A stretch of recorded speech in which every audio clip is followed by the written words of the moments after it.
Είπαμε να γράψουμε ένα γράμμα μαζί. Ναι, ποτέ δεν γράψαμε.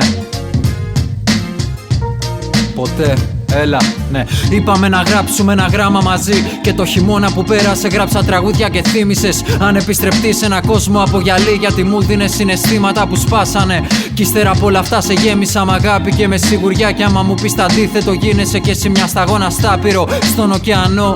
Γίνεται λες να μη σε μισώ, αλλά και να σ' αγαπώ. Γι' αυτό και δεν θα σου χρωστώ ούτε ένα τραγούδι περισσό. Ήξερα απ' την αρχή πως να σου συμπεριφερθώ. Σε έχω μετρήσει και μπορώ να σε χιλιόμετρο. Κι όπως μας λένε κι οι μεγαλύτεροι, σε γέννησαν μικρό. Δεν θέλω να σ' ονειρευτώ. Θέλω να προχωρήσω και να ζήσω μέσα από την κατάρα που με πνίγει. Θέλω να σου εξηγήσω ότι έχω αλλάξει. Έχω έναν εαυτό που πνίγεται και δεν κρατιέται. Μέσα σε παραμύθια χάνομαι και αναζητώ κάθε βήμα μου και περισσότερο. Σένα και περισσότερο. Σένα γίναν όλα.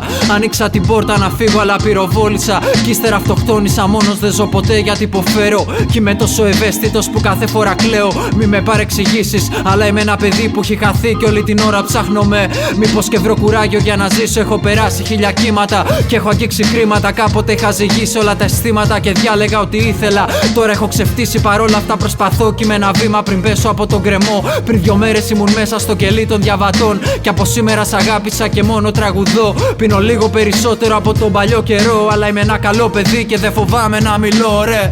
Ναι, και δεν φοβάμαι να μιλώ.